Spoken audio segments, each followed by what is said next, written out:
Hello everyone and welcome to the inaugural Faculty Lunch and Learn of our new Lunch and Learn series that's going to be happening throughout this academic year and hopefully beyond. I'm Heidi Bretz. I am the Assistant Director for Study Abroad and Exchanges, focusing on faculty-led programs here at UNCG. And I am instituting this series of Lunch and Learns to give faculty a little bit more training about some of the content outside of their area, maybe of expertise, including logistics and student support for study abroad, to help you to become an even better program director, or to look at what being a program director is all about if it's your first time leading a program abroad. So I am pleased to present our guest speakers for this event about inclusivity in study abroad. It's going to be Elliott Kimball and Porshe Chiles from the Office of Intercultural Engagement, and they are going to be talking to us a little bit about how to increase inclusivity and diversity in your study abroad program. So let's give them a warm welcome. Thank you.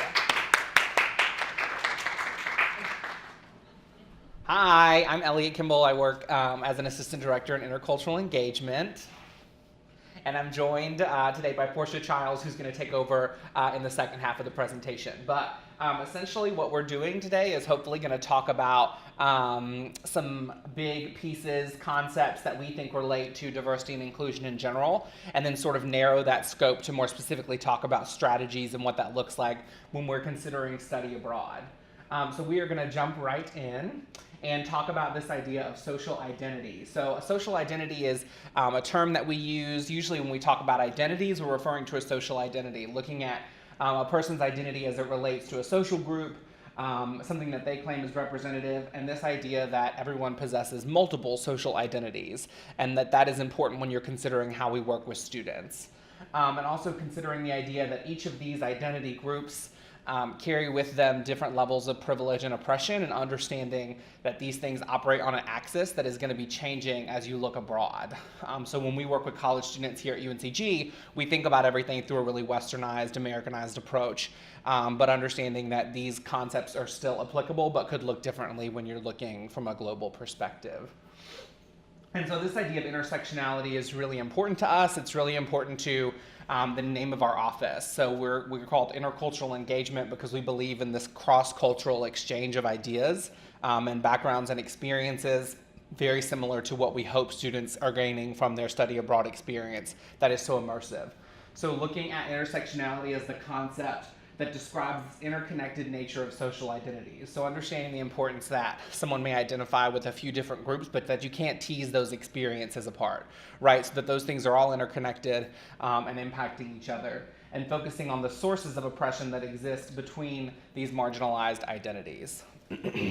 So what are students bringing with them? One of the metaphors that I like to use is an iceberg, because a lot of times what we're gaining from and assuming about people, we are only seeing with our eyes, as opposed to thinking more deeply about what folks are bringing to the table. And especially when you're in an immersive situation like study abroad, the things that folks are bringing to the table that may not be as visible or maybe assumed are going to really be at play there, as in terms of how they interact with that scenario. So a few of these things above the water that we are perceiving are gender expression, clothing style, behaviors, skin color, languages, physical features, and expressions of culture, these outward expressions that we are seeing of how folks identify with their culture. Some things that it's important to understand that are going to be at play underneath the water would be gender identity, different from gender expression, age, education, race, national origin, physical ability, socioeconomic status, biases, and so on and so forth. So some things that we don't typically talk about, they're not considered hot words really when we think about diversity and inclusion, but some things that we need to understand that are going to be at play intersecting with identity when you're really getting an entire student as you work with them in the study abroad process. Another thing that's important to understand is microaggressions. So you may have heard this term, but to give you an idea, it's brief everyday exchanges that send denigrating messages to certain individuals because of their group membership. So when we think about well-intended folks that are sometimes doing harm with their language, a lot of that is microaggression. And so we think about micro-assaults, which would be derogatory or verbal or nonverbal behaviors that are often deliberate. So this is the level of microaggression that folks are using to really make people feel excluded, that in-group, out-group language, as opposed to a micro-insult, which we differentiate by talking about as insensitive or rude comments that may be unintentional. So things that are coming from a place of privilege, things that you may be saying that are creating an exclusive environment without you even knowing it. And then the reason that I highlighted a micro-invalidation, I think this is one of the things that we are most guilty of as educated folks. So we feel like that we've got a good sense of the world and we have a good understanding of culture, but there are things just because of the way that we are positioned and our biases, whether we understand them or not, are going to be more likely to say. So these would be negating or nullifying the thoughts or feelings or experiences of a member of a target group, and it's often unintentional, and we're going to talk about that on the next slide. But understanding that at play here, along with microaggressions, are these macro level impact, which is happening from systemic oppression. So systemic racism, sexism, heterosexism, all of those things are at play there, in addition to media representation and environmental factors. All of these things are at play when we're talking about students and how they identify. So a few other things to consider would be this idea of intent versus impact. So I've spoken to that a little bit, but looking at well-intended folks who are saying things and the impact on the other person that could be potentially harmful. And that is where I see that micro-invalidation at play. So especially if there's a power dynamic, as in if you are the person that is leading the trip and you are seen as the faculty member or you are seen as the person with authority, the student may not necessarily feel comfortable bringing this to your attention. So doing everything that you can on the front end to educate yourself and be mindful of the things you're saying, both culturally here in the United States, but what that looks like and how the paradigm shifts when you're on an international stage. And then this idea of the pile-on principle, this is something that Maura Cullen talks about in her book, 35 Things Well-Intended People Do, 35 Dumb Things Well-Intended People Do, or Well-Intended People Say, and talks about this idea really centered around the micro-invalidation of things that we say that are negating the experiences of other people that can be really invalidating. So pile-on principle is this idea that the best way is explained is when you're in the car and the kid asks you, are we there yet, for the 40th time, and you snap because it's the 40th time, not because it's the question itself. So understanding that students who belong to marginalized communities and share marginalized identities, this trauma that they're experiencing from microaggressions, but also these systemic oppression and issues that are at play here, those things are piling on, right? And so they are snowballing, and so to understand that when you're working with a student, those things may already have piled on, and to understand that we can't see this as an isolated incident because it's part of who they are. Explainaways, this is a really big one. I think as educators and as folks that work with students, we're constantly trying to fix a situation. You can't fix a person as to how they interact with systemic racism. So I think that that's really, that's something that we need to be mindful of. So that's something that I think also would be considered a micro-invalidation, is the understanding that we're constantly trying to explain away people's experiences where they may feel traumatic or traumatized. And this all relates back to privilege. So like we said, there's intersecting identities, and intersecting identities carry with them different layers of oppression and different layers of privilege, and so understanding your own privilege. Lastly, allyship, bystander behavior. So even if you don't identify with a marginalized community or with a marginalized identity that is shared by your students, understanding that you as a person with both privilege but also as authority figure, you have an opportunity to step in and call out information, behavior, things that are considered unacceptable and that may be offensive. And you have an opportunity to both call that out in the moment, but also pull that in as an opportunity for conversation as to why that's not appropriate. So now I'll pass it off to Porsche. So Porshe Chiles, again, Office of Intercultural Engagement. I'm also one of the assistant directors, and I want to thank Elliott for laying the stage for that. So my background and my history, I've worked in international affairs, study abroad specifically. I did incoming and outgoing exchanges, as well as supported faculty in my previous position. And so these are some of the things that I've seen firsthand, as well as some suggestions that we worked through in my former office. So a few reasons to understand who the students you're engaging with may be is understanding why some students of color may not go abroad. In some communities of color, the primary point of a person going to college is to obtain the degree. And anything that happens within that would hinder that or slow that process down may not be considered relevant for that person's experiences. Considering the cost of education on top of other things, why would you invest money and time that's taken away from your college degree when if that's the end goal and when that's the end goal? Also, students of color may receive fewer messages on the values of studying abroad. A few studies, and I'll bring up some things later on that kind of look at who's studying abroad. When you look at that, it's primarily our majority students, right? Our students who either have been exposed to studying abroad, or they already, the family member has gone abroad, or they've traveled abroad on vacation. They may be more inclined to experiencing these new spaces because there's no fear or fewer fears with being and leaving the safety of home. Fear of racial discrimination or violence. I was looking at a study that happened in Russia that said 80% of people of color in that space had experienced either racial discrimination or violence of some sort. And so that's a very real concern for our students who may be leaving the country for the very first time, right? If they're experiencing anything on their campus as is and then going somewhere else where they may be another racial minority, does that lend to a space they would consider safe, and does a space they want to go to further their education? So here's some tips on recruiting diverse students. Some things that I've seen and some things that I would love to see happen here. Encouraging popular faculty members who have strong relationships with students of color or marginalized groups to lead faculty-led program. And that's not just popular faculty. If you are faculty in your department or you know faculty in your department and for whatever reason they seem to be a great space or they create a welcoming environment for students and students are often coming to them, especially marginalized groups of students, maybe having a conversation and either co-facilitating or co-leading a study abroad program or trip abroad, or just encouraging them to speak to their students about the benefits of studying abroad, how it advances their own experiences on campus and in other areas, and how it can help them career-wise. Actively targeting and encouraging underrepresented students to participate. Many of the students in the study abroad programs at UT Austin, that's a school that I looked at specifically, indicated they would have never applied had it not been contacted and explicitly explained to them to a study abroad program. Some students don't participate simply because they don't know. They don't know of the benefits, they don't know, how there's opportunities to get funding or things covered in cost for them, and sometimes it's just really encouraging them to say, hey, this is a great opportunity for you to further or strengthen your language. Here's an opportunity to do that in a different setting that will have larger implications for you post-graduation.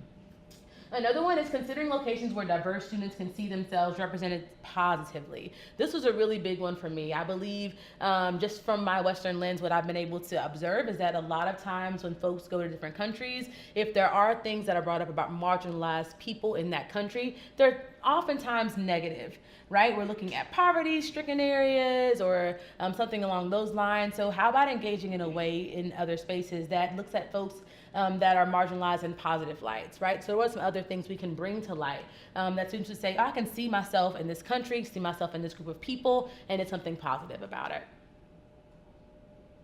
So other things to do is some things maybe identifying or just being aware of the barriers that may limit or inhibit students from traveling abroad or going abroad.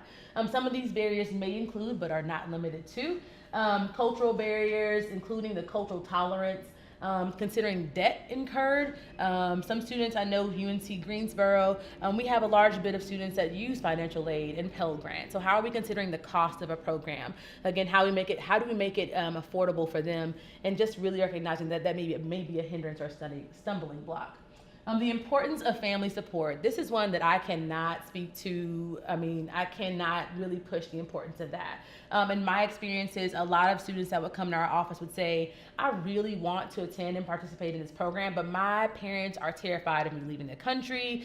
They've never gone, or I only have folks that have been in the military that have traveled abroad, right? And so if that's their only understanding or their only connection to studying abroad, they may, and their families may be fearful what's going to happen to my child while they're away.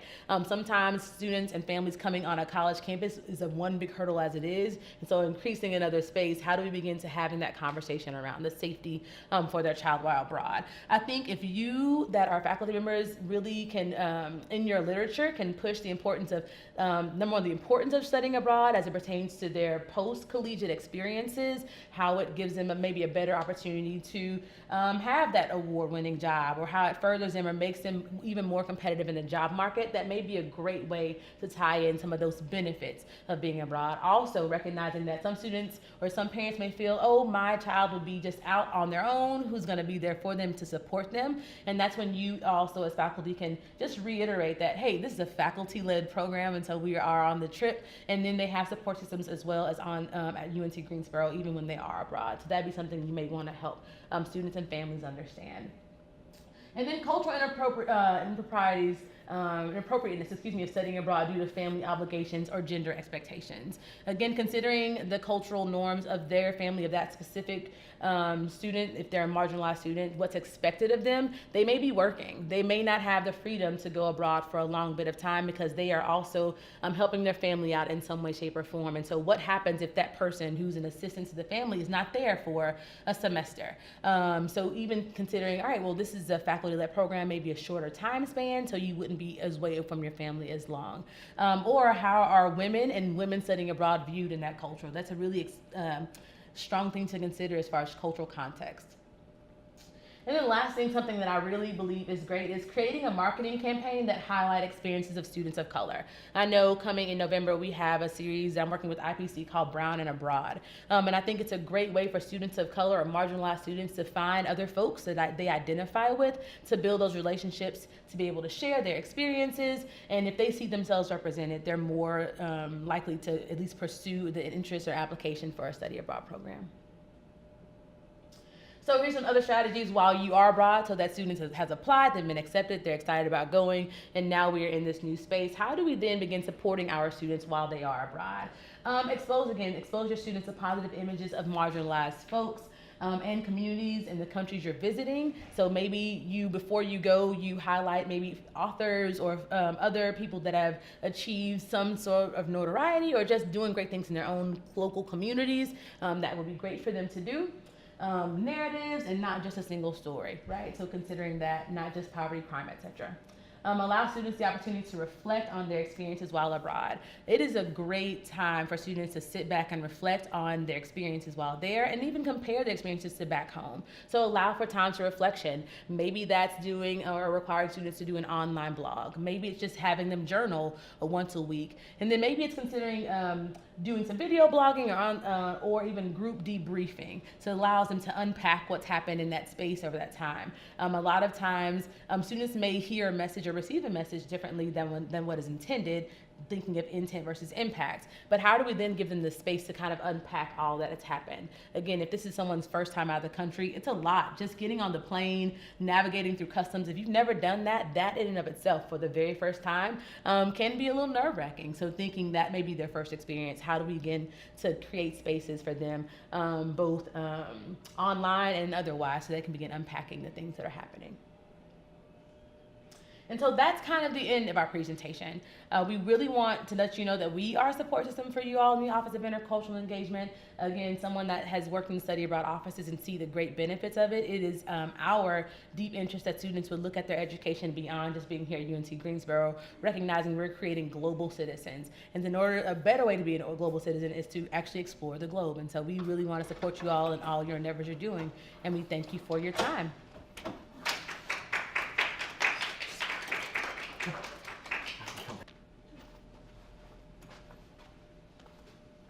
All right, so thank you to our presenters. Does anyone have any questions they want to ask? Okay, then I'll ask a question, specifically to Porsche. So you said that you'd worked in study abroad before and that family support and buy-in is very, very important for students studying abroad. So what techniques would you recommend either from international education professionals or faculty directors to create that family support and buy-in? One example of how you can create family support and buy-in is if you have an interest meeting, encourage students to invite their families to come with them if they're able to do so. Maybe you also have a letter writing campaign that allows families to write in or their students to write when they're abroad. That keeps the connection pieces there. Also, before they embark on their programs, any kind of orientations, invite families to be a part of that. They are sending their child off somewhere that they may not have gone before. So just in trying to create a familial environment in a way that gets them connected to who their student is going with, putting faces with names, at least there's that piece of building community. Yeah.